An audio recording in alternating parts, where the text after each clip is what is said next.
آسان درس قرآن نحمده ونصلي ونسلم على رسوله الكريم اما بعد فاعوذ بالله من الشيطان الرجيم بسم الله الرحمن الرحيم ان ربك يعلم انك تقوم ادنى من ثلثي الليل ونصفه وثلثه وطائفة من الذين معك بے شک آپ کا رب جانتا ہے کہ آپ نماز میں قیام کرتے ہیں کبھی تو تہائی رات کے قریب، کبھی نصف رات، کبھی تہائی رات، اور ایک جماعت ان سے جو آپ کے ساتھ ہیں وہ بھی یوں ہی قیام کرتے ہیں۔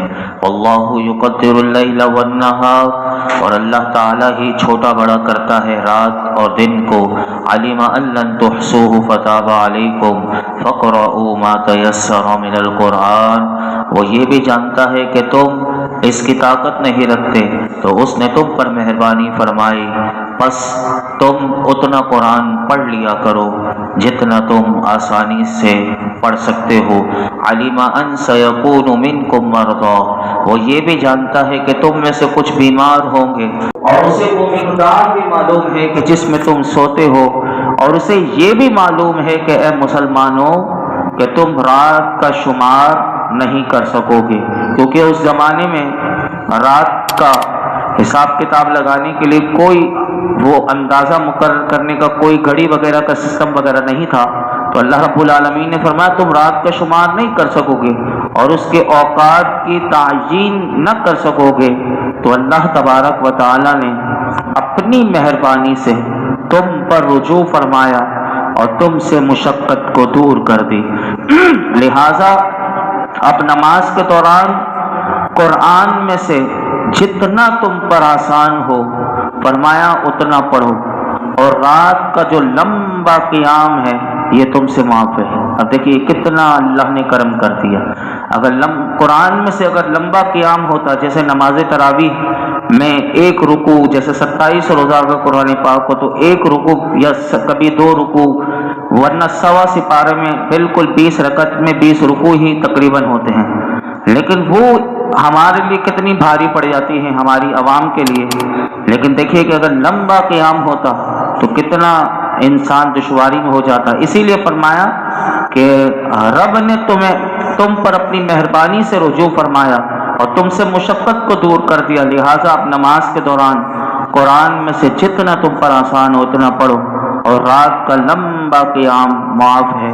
اور تمہیں یہ تخفیف دینے کی حکمت کیا ہے؟ تو پھر وہ حکمت بھی اللہ نے خود ہی بیان کر دی۔ فرمایا حکمت یہ ہے کہ اللہ رب العالمین کو معلوم ہے کہ عن قریب تم میں سے کچھ لوگ بیمار ہوں گے، یعنی بیمار اتنی لمبا قیام نہیں کر سکتے، تو اسی لیے آسانی کر دی گئی۔ فرمایا کہ کچھ لوگ تجارت کے ذریعے زمین میں اللہ کا فضل تلاش کرنے یا علم حاصل کرنے کے لیے سفر کریں گے، اور کچھ لوگ فرمایا کہ اللہ کی راہ میں کفار سے لڑتے ہوں گے، اس وجہ سے ان سب پر رات کا قیام دشوار ہوگا۔ یہاں پر ایک بات بڑی قابل غور ہے، مفسرین فرماتے ہیں ان آیات میں اگر دیکھیں تو معلوم ہوا کہ اسلام میں رزق حلال کے لیے جد و جہد کا بھی بڑا اونچا مقام ہے، یعنی رزق حلال کمانے کے لیے انسان جو کوشش کرتا ہے تو اس کا بھی بڑا مقام ہے۔ اور اس آیت میں اگر آپ دیکھیں تو علماء کہتے ہیں کہ مجاہدین کے ساتھ رزق حلال کمانے والوں کا شمار کیا گیا، اور علامہ امام قرطبی رحمۃ اللہ تعالی علیہ لکھتے ہیں کہ اللہ تعالیٰ نے مجاہدین اور رزق حلال کمانے والوں کے درجے کو برابر کر دیا۔ اس سے معلوم ہوا کہ رزق حلال یعنی کسب حلال بھی جہاد ہے، یعنی اگر کوئی حلال کماتا ہے تو یہ جہاد ہے۔ احادیث طیبہ میں اس حقیقت کو بڑی وضاحت سے بیان کیا گیا ہے۔ ایک حدیث پاک میں آپ کے سامنے رکھتا ہوں کہ نبی پاک صلی اللہ علیہ وسلم نے ارشاد فرمایا جو شخص ایک شہر سے فرمایا خوراک کا سامان دوسرے شہر میں لے آتا ہے اور اس دن کے بھاؤ کے مطابق فروخت کر دیتا ہے تو فرمایا اس کا مرتبہ اللہ کے نزدیک شہداء کے مرتبے کے برابر ہے۔ پھر میرے آقا علیہ الصلوۃ والسلام نے یہی آیت کریمہ کی تلاوت فرمائی کہ وَآخَرُونَ يَضْرِبُونَ فِي الْأَرْضِ يَبْتَغُونَ مِنْ فَضْلِ اللَّهِ، اور کچھ سفر کرتے ہوں گے زمین میں، تلاش کر رہے ہوں گے اللہ کے فضل یعنی رزق حلال کو۔ تو اب آپ دیکھیں کہ یہ تھا حضور علیہ الصلوۃ والسلام کا فرمان۔ اسی طرح آپ دیکھیں حضور کے فرمان سے ہمارے اسلاف میں لوگ کیسے گزرے۔ آج تو لوگ حلال کی طرف بہت توجہ کم ہوتی چلی جا رہی ہے، حلال حرام کی تمیز ہمارے معاشرے سے اٹھتی چلی جا رہی ہے۔ اب آپ دیکھیں کہ علامہ قرطبی نے اسی مقام پر اسی آیت کے تحت ایک واقعہ لکھا۔ اب دیکھیے کیا لکھا، سنیے کہ کیسے لوگوں کو خوف خدا ہوتا تھا۔ آپ فرماتے ہیں کہ واسطہ شہر میں ایک تاجر رہتا تھا، اس نے اپنا گندم سے بھرا ہوا ایک جہاز بصرہ کی طرف بھیجا، اور بصرہ میں اس کا ایک ایجنٹ تھا جو اس مالک کا، تو وہاں اس نے اپنے ایجنٹ کو خط لکھا، کیونکہ اس زمانے میں موبائل تو تھا نہیں، اس نے یہ خط و کتابت ہی ہوتی تھی، تو اس نے خط میں یہ لکھا کہ جس روز یہ جہاز گندم کا بصرہ پہنچے اسی روز اس کو فروخت کر دینا۔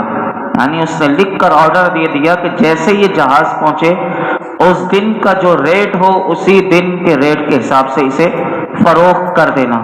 آنے والے دن کے لیے یہ تنبیہ بھی اس نے ساتھ لکھی کہ اسے بچا کر نہ رکھنا۔ اب کیا ہوا کہ اتفاق یہ ہوا کہ جس روز وہ جہاز گندم کا وہاں پہنچا تو گندم کا بھاؤ جو تھا وہ گرا ہوا تھا، یعنی ریٹ کم ہوئے تھے۔ اب گلے کے تاجروں نے، جیسے ہمارے یہاں ذخیرہ اندوزی، اب دیکھیے رمضان کے لیے سارا اسٹاک کیا جا رہا ہے کہ وہ ابھی آپ جس سے پوچھیں گے یہاں مارکیٹ میں تو وہ سب کی زبانوں پر یہی کہ یہ رمضان میں ابھی مارکیٹ میں اس کو اسٹاک کیا جا رہا ہے، رمضان میں اس کے دام بڑھا کر۔ اب دیکھیے اللہ ایسی سمجھ دے ہمارے تاجروں کو کہ صرف دنیا کے چند ٹکوں کے لیے وہ ذخیرہ اندوزی کرتے ہیں اور وہ خوف خدا نہیں رکھتے، بس وہ لوٹ لیں کسی بھی طریقے سے۔ اب دیکھیے کہ وہاں گلے کے تاجر جو تھے وہ آ گئے اس ایجنٹ کے پاس، اس کو کہنے لگے کہ اگر تم ایک ہفتہ انتظار کرو تو کئی گنا نفع زیادہ کماؤ گے۔ ہمارے یہاں یہ ہے ابھی بیچو گے تو کم میں، رمضان میں بیچو گے تو کئی گنا نفع ہو جائے گا۔ یہی ایجنٹ آ گئے اس کے پاس، کہنے لگے کہ اگر ایک ہفتہ انتظار کرو گے تو کئی گنا نفع کماؤ گے۔ چنانچہ اس ایجنٹ نے ایک ہفتہ بعد اس گندم کو روک لی اور ایک ہفتے تک اس نے گندم کو فروخت نہ کیا۔ علامہ قرطبی کہتے ہیں کہ ان ایام میں اس تاجر کا جو مال تھا، اس کے بھاؤ جو گندم کے تھے وہ تیز ہو گئے اور اس ایجنٹ نے کئی گنا زیادہ نفع کمایا۔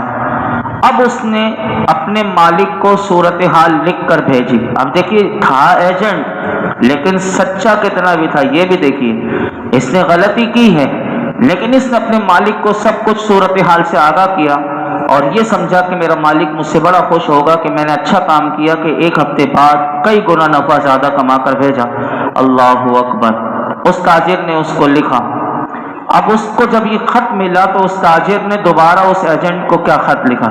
اب دیکھیے یہ ہے خوف خدا رکھنے والے لوگ۔ اس نے اس خط میں یہ لکھا، اے فلاں، جو بھی اس کا نام تھا، اگر ہمارا دین سلامت ہے تو ہمیں تھوڑا نفع ہی کافی ہے۔ الفاظ پر غور کیجئے گا، کتنے قابل غور الفاظ ہیں۔ وہ کہنے لگا کہ اگر ہمارا دین سلامت ہے تو ہمیں تھوڑا نفع بھی کافی ہے۔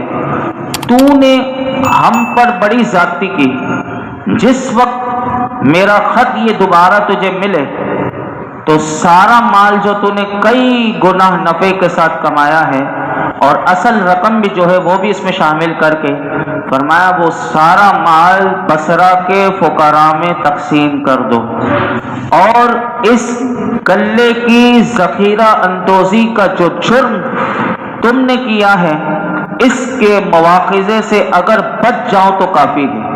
یعنی یہ جو تو نے میرے لیے ایک جرم میری طرف سے تو نے اتنا بڑا کر لیا ہے، اور اگر یہ جو میں تقسیم کر دوں گا اپنا سارے مال یعنی پورے جہاز کا مال، اب آپ اندازہ لگائیں یہاں تو تھوڑی سی رقم بھی انسان اگر وہ دے دے، فقراء میں اتنا جگرا چاہیے کسی کو، لیکن فرمایا کہ وہ سارا مال تو نے اسی سرزمین کی، بصرہ کی سرزمین کے فقراء میں تقسیم کر دو، اور کہنے لگا کہ اس گلے کی ذخیرہ اندوزی یعنی اسٹاک جو تو نے کر کے رکھا، کہ اس کا جو جرم تم نے کیا ہے اس کے مواخذے سے ہی اگر بچ جاؤں تو کافی ہے، مجھے اس مال کے صدقہ کرنے سے مزید ثواب کی کوئی آرزو نہیں۔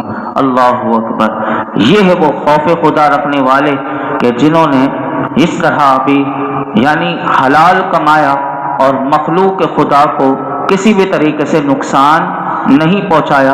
اللہ ہمارے لوگوں کو عقل سلیم عطا فرمائے۔ پھر اللہ رب العالمین نے مزید ارشاد فرمایا کہ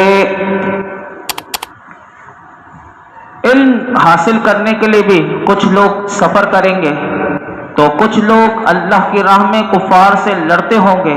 اس وجہ سے یہ ساری حکمت بیان کرنے کے بعد فرمایا کہ رات کا قیام دشوار ہوگا، تو تم پر جتنا قرآن آسان ہو اتنا پڑھو، اور فرض نماز قائم رکھو، اور جو زکوٰۃ تم پر واجب ہو اسے ادا کرو، اور نفلی صدقات کے ذریعے اللہ کو اچھا قرض دو۔ اللہ کو اچھا قرض دو۔ یہ قرض حسنہ کیا ہوتا ہے؟ قرض حسنہ کی آسان تعریف میں آپ کے سامنے رکھ دوں تو وہ یہ ہے کہ پاک مال سے، حلال طیب مال سے صرف اللہ کی رضا کے لیے خرچ کرنا، یہ قرض حسن کہلاتا ہے۔ اور اب دیکھیے کہ یہ قرض حسن کی اگر اسلاف ہمارے، سبحان اللہ، قرآن اگر دیکھیں تو حضرت عمر فاروق اعظم رضی اللہ تعالیٰ عنہ نے اس پر عمل کیسے کیا۔ ایک دفعہ حضرت فاروق اعظم رضی اللہ تعالیٰ عنہ نے کھجور اور دودھ کو ملا کر ایک حلوہ بنایا جسے حیث اس عرب میں کہا جاتا ہے۔ یہ حلوہ بنایا، اسی اسنا میں ایک مسکین آیا، آپ نے وہ حلوہ جو دودھ اور کھجور سے بنایا گیا، وہ مسکین کہ جس کے پاس ایک وقت کا بھی کھانا نہ ہو، آپ نے اسے وہ حلوہ اٹھا کر اس مسکین کو دے دیا، تو اہل مجلس جو تھے وہ انہوں نے کہا یا امیر المؤمنین، اس لذیذ حلوے کی یہ بیچارہ مسکین یہ قدر کیا سمجھ سکتا ہے؟ یعنی اس لذیذ حلوے کی قدر یہ بیچارہ مسکین کیا سمجھ سکتا ہے؟ جب یعنی اہل مجلس یہ سمجھے کہ اس کو کیوں دے دیا، اس کو کچھ اور دے دیتے، یعنی اتنا لذیذ حلوہ اس مسکین کو دودھ اور کھجور سے بنایا گیا۔